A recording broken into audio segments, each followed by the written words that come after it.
ఇదొక దుర్మార్గం జరిగింది. పవన్ కళ్యాణ్ హఠావో టిక్స్ బచావో రచయిత మృతిపై అనుమానాలు. యూట్యూబర్ రచయిత బొగ్గుల శ్రీనివాస్ మరణంపై అనుమానాలు వ్యక్తమవుతున్నాయి. నిన్న అతడు ప్రయాణిస్తున్న కారు ఖమ్మం జిల్లాలోని పాలేరు జలాశయంలోకి దూసుకెళ్లింది. వెనుక భాగంలో కూర్చున్న శ్రీనివాస్ మరణించగా డ్రైవర్ కారులో నుంచి కింద పడి అక్కడి నుంచి పరారైనట్లు మత్స్యకారులు తెలిపారు. మత్స్యకారులు అంటే మన చేపలు పట్టేవాళ్ళు. మత్స్యకారులు తెలిపారు. కర్నూలు జిల్లాకు చెందిన శ్రీనివాస్ గతంలో పవన్ కళ్యాణ్ హఠావో పాలిటిక్స్ బచావో అనే పుస్తకంతో చర్చనీయాంశంగా మారారు.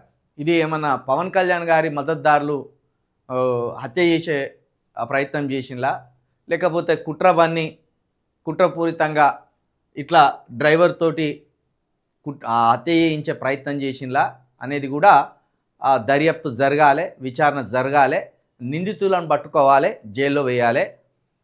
పవన్ కళ్యాణ్ హఠావో పాలిటిక్స్ బచావో అనే గొప్ప నినాదం ఆయన ఎత్తుకున్నది. నిజానికి కొన్ని లక్షల మంది వెర్రిగా పవన్ కళ్యాణ్ గారిని ఆరాధించే వాళ్ళు ఉన్నారు.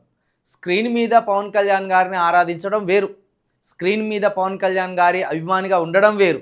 కానీ రాజకీయాల్లో పవన్ కళ్యాణ్ గారి అడుగులు చూసినా, ఆయన ఆలోచనలు చూసినా అది మొత్తం సమాజాన్ని నాశనం వైపు నడిపించే అడుగులు. అన్ని మతాల మధ్య, అన్ని కులాల మధ్య చిచ్చు పెట్టే అడుగులు పవన్ కళ్యాణ్ గారి. కాబట్టే ఒక రచయితగా, ఒక యూట్యూబర్గా ఆయన తన అభిప్రాయాలను వెల్లడించే ప్రయత్నం చేసింది. పవన్ కళ్యాణ్ హఠావో పాలిటిక్స్ బచావో అంటే పవన్ కళ్యాణ్ అనే వ్యక్తి ఈ పాలిటిక్స్ను నాశనం చేయడానికే వచ్చిండు. ఆయన్ను ఈ పాలిటిక్స్ నుండి వెళ్ళగొడితే తప్పించి రాజకీయాలు బాగుపడవు.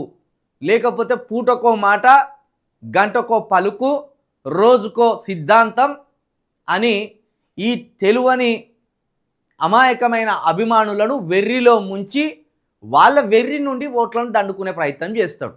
కాబట్టే పవన్ కళ్యాణ్ హఠావో పాలిటిక్స్ బచావో అని ఈ రచయిత, ఈ యూట్యూబరు నినాదం ఎత్తుకున్నాడు.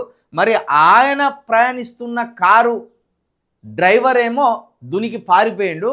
కారును తీసుకుపోయి అక్కడ జలాశయంలో ఏమో పడేసిండు. రచయిత మరణించిండు, డ్రైవర్ ఏమో పారిపోయిండు. కాబట్టి దీని మీద అనుమానాలు ఉన్నాయి. తప్పకుండా దీని మీద రాష్ట్ర ప్రభుత్వం వారు, ముఖ్యమంత్రి, హోంమంత్రి కాబట్టి దీని మీద విచారణ జరపాలి. పవన్ కళ్యాణ్ వల్ల తెలంగాణలో కూడా యువకులు వెర్రెక్కి ఇట్లా మరి హత్యలు చేసే అవకాశానికి ఏమన్నా ఉన్నదా? మన ఖమ్మం వాసి పొంగులేటి శ్రీనివాసరెడ్డి గారు, అదేవిధంగా తుమ్మల నాగేశ్వరరావు గారు, మరి ఈ రచయిత ఏ విధంగా చంపబడ్డాడు? ఇది చంపడానికి చేసిన కుట్ర, అనుకోకుండా జరిగిన ప్రమాదమా? ఈ విషయాన్ని మరి తుమ్మల నాగేశ్వరరావు గారు, అదేవిధంగా శ్రీనివాసరెడ్డి గారు, మీరు ఖచ్చితంగా దీని మీద విచారణ జరిపించవలసిన అవసరం ఉంటుంది. ఈ పవన్ కళ్యాణ్ వెర్రి మన తెలంగాణ యువత మీద ఏమన్నా పడితే దాన్ని తక్షణమే మనము అడ్డుకోవాల్సిన అవసరం ఉంటుంది. లేకపోతే మరో ఆంధ్రప్రదేశ్ లెక్క తెలంగాణ కూడా అయ్యే అవకాశం ఉంటుందని కూడా నేను చెప్పదలుచుకుంటున్నాను.